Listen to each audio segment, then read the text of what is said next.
नमस्कार, मी परमदास जाधव. सोन्याचे भाव हे आजसुद्धा भरपूर असे वाढलेले आहेत.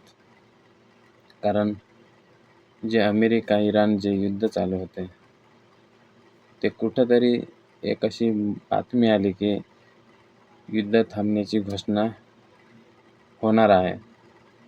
इतक्यातच सोन्याचे भाव हे पुन्हा एकदा वाढलेले आहेत.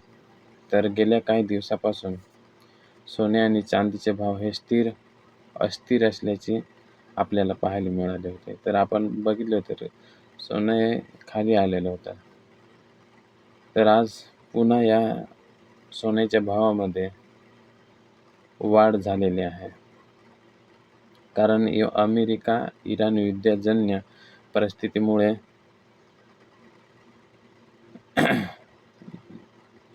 जे बाजारपेठ आहे सोन्याची आणि त्याच्या सोने चांदीच्या दरात हे आपल्याला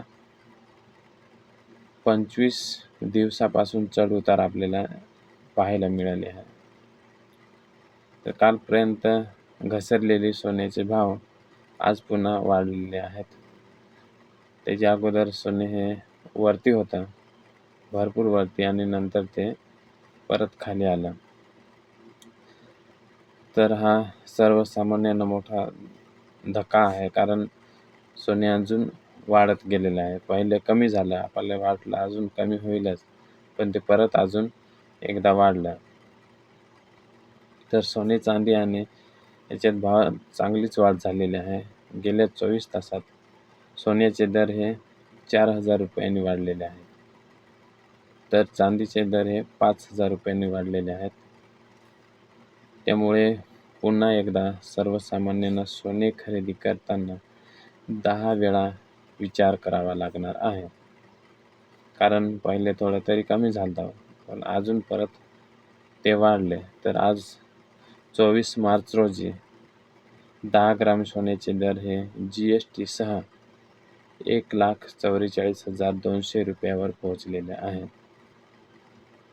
तर चांदीचे दर प्रति किलो 2,34,840 रुपयावर पोहोचलेले आहेत. काल सोन्याच्या भावात जवळपास 7,500 रुपयाची ऐतिहासिक घसरण झालेली होती. कालपर्यंत ही घसरण मोठी होती, पण आज परत ते वाढत गेलेलं आहे. तर सोने GST सह 1,40,595 रुपयावर पोहोचलेले आहे.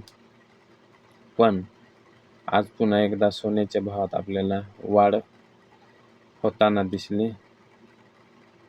कारण ही वाढ का होते आज झाली? कारण जे युद्ध चालू होतं अमेरिका आणि इराण, याच्यामध्ये जी बातमी आली की युद्ध थांबण्याची घोषणा होणार आहे, ही घोषणा होताच सोने आणि चांदीचे भाव हे पुन्हा कडाडले. याच्यात खूप अशी मोठी वाढ झाली. कारण युद्धाच्या वेळेस जेव्हा युद्ध चालू होतं आता 2-3 दिवस अगोदर, ते कधीपासून चालू आहे, पण आता अगोदर भाव हे कमी झालेले होते. युद्ध चालू असताना देखील ते भाव कमी झालेले होते. परंतु आता युद्ध थांबील अशी माहिती लागताच भाव पुन्हा हे वाढलेले आहेत. तर ही होती आजचे सोन्याचे भाव थोडक्यात. कारण खूप अशी वाढ झालेली आहे 4,000ची. तर आजचे हे दर होते.